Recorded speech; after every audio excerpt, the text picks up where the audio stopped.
I left for vacation, thinking everything was fine back home. My flights were booked, bags packed, and for the first time in years, I was actually excited to relax. But halfway through my trip, I got an email that made my heart drop. It said, "Congratulations on the sale of your property." What sale? I never listed my house. I rushed home early, and when I pulled into my driveway, there was a moving truck. Strangers were carrying boxes into my house. And standing there, arms crossed like she owned the world, was Karen, the HOA president. She smirked and said, "You're trespassing." That's when I knew something was horribly wrong. This is the story of how Karen, drunk on HOA power, illegally, sold my home behind my back while I was overseas. But what she didn't know, I wasn't just a homeowner, I was prepared to fight back.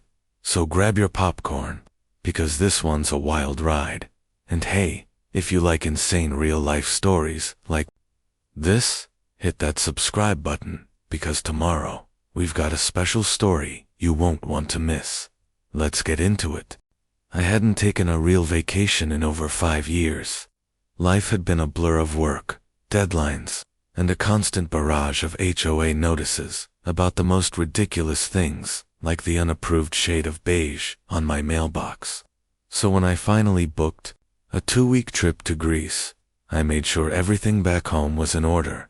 I double-checked the locks, told my neighbor Greg to keep an eye on the place, and even emailed the HOA to let them know I'd be gone. Karen, the HOA president, sent back her usual one-word reply, noted, "The first week of the trip was perfect. Santorini sunsets, amazing food, and for once, no HOA drama. That is, until I started getting weird emails from a company. I'd never heard of something about property transfer confirmation and closing timeline. I rolled my eyes. Must be spam. I deleted the first few, but they kept coming, each one more urgent than the last. Subject lines like "final sign-off required" and "congratulations on your sale." Sale of what?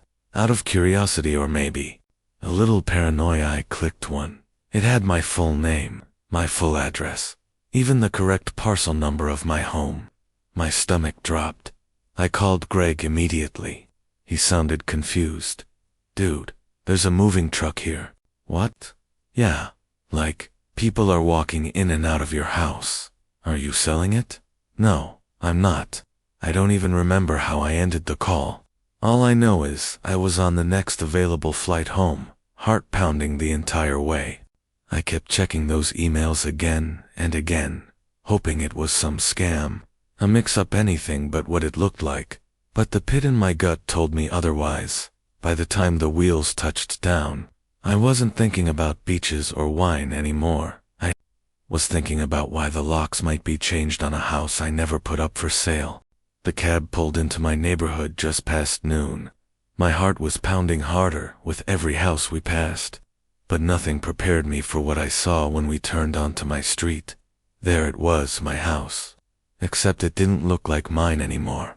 A giant moving truck was parked in the driveway. A couple I'd never seen before was unloading boxes, laughing, chatting, like it was just another sunny afternoon. A little girl ran across my lawn, dragging a pink suitcase. My pink flamingo lawn ornament was gone. I jumped out of the cab and ran up the driveway. "Excuse me, what are you doing?" I shouted. The man froze mid-lift. The woman clutched a box to her chest. "Oh, are you the realtor?" she asked. "The what?" Before I could say another word, I walked up to the front door and grabbed the handle. It didn't turn. My locks were changed. I backed up, confused, angry, shaking. That's when I heard it, the slow click of heels on concrete. Well, came the voice I knew too well. Karen, in her HOA name badge and pastel power suit. "You weren't supposed to be back yet. What the hell is going on, Karen?" I demanded. "Who are these people? Why is there a moving truck in my driveway?" She didn't flinch. Due 2 months of unpaid HOA fines and abandonment of property. Your house was processed for sale under emergency lien enforcement. It's all legal. What fines? I never received anything. I told you I was going on vacation. You failed to maintain communication. The board voted. It's done, she said, folding her arms. I was shaking now. This is my house. You can't just. She stepped forward, lowering her voice, but not her smug smile. If you don't leave right now, I'll call the police. You are officially trespassing. I stared at her, stunned. The nerve, the audacity. I had emails, texts, a perfectly well-kept home, but none of that seemed to matter. The strangers stared at me, like I was the crazy one. Karen stood tall, already, pulling out her phone. I took one last look at my house, my life, and stepped back, but I wasn't leaving for good, not even close. I didn't sleep that night. My suitcase sat unopened in the motel room, but I couldn't stop staring at my laptop screen. The words property transfer blurred in front of me, over and over.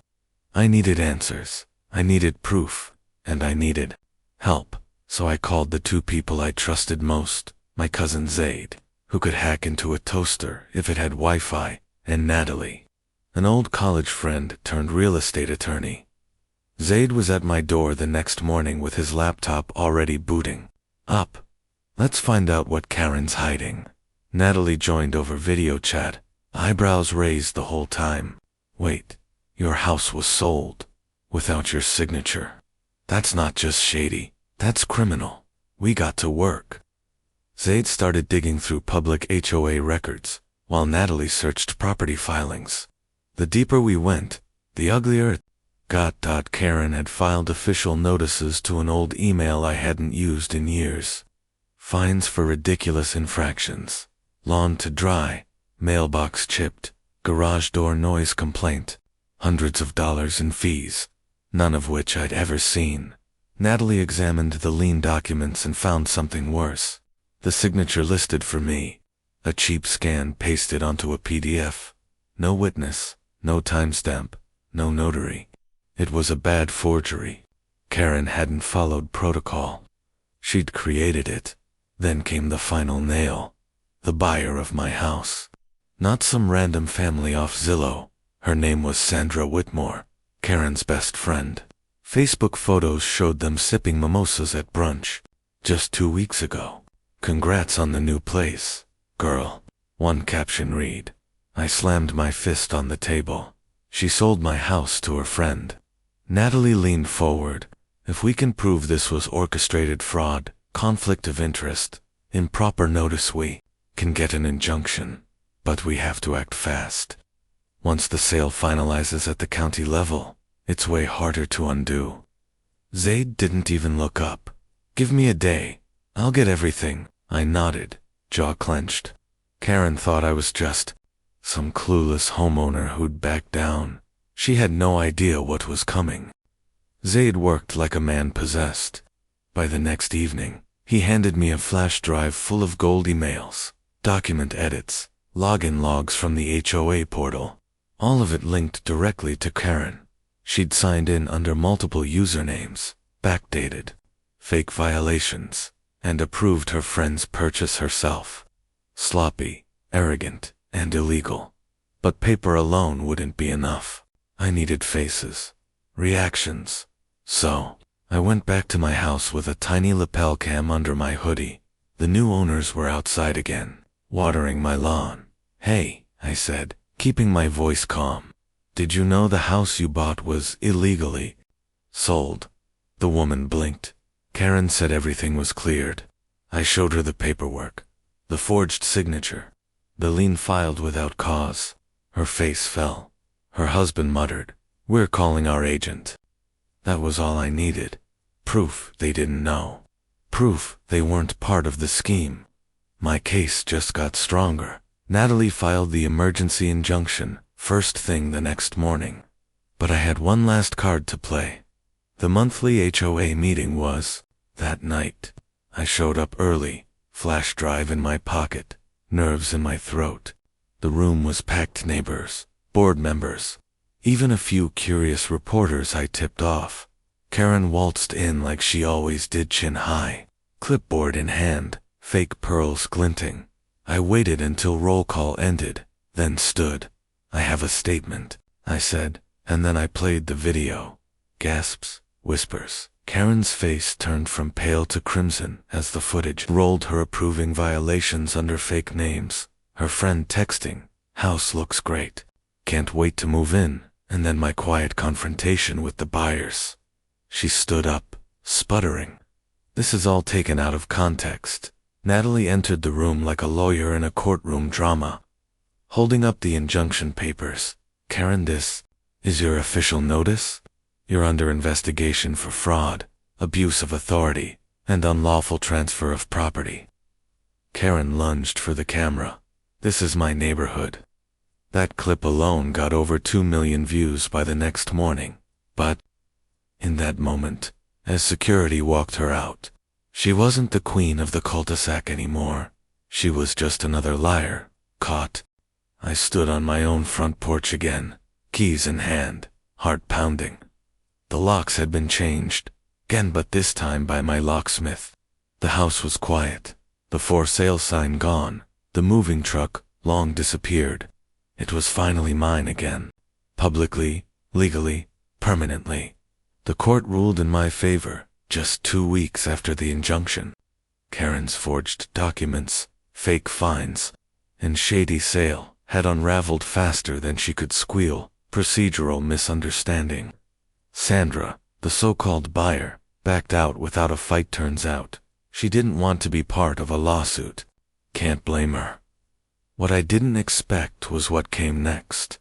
The neighbors started knocking, one by one. Some just to say sorry, others to thank me. Turns out, I wasn't the only one Karen had bullied. People had paid hundreds in fake fines, threatened with liens for leaving trash cans out too long, or having unapproved curtain colors. It was like a cult with a clipboard, and Karen was the self-declared queen, so when the board called an emergency election to replace her, my name was already on everyone's lips. I didn't campaign. I didn't make promises. I just showed up. They voted me in, unanimously. Now, I run the HOA, but not like Karen did. We refunded every bogus fine, rewrote the rules, and brought in an outside auditor. Monthly meetings are actually transparent. Now, people laugh. We talk like neighbors, not hostages. I even let Greg paint his door bright orange. Karen would have fainted. Still, I keep that flash drive close, a reminder. Because the biggest lesson I learned through all this wasn't just about HOA corruption or legal loopholes. It was that your home isn't just bricks and drywall. Your history, your safety, your fight if it has to be. So yeah, I take vacations now, but I also have motion cameras, a backup mailbox, and Greg on speed dial. Because the next time someone tries to mess with my home, they're not just dealing with a homeowner. They're dealing with the HOA president.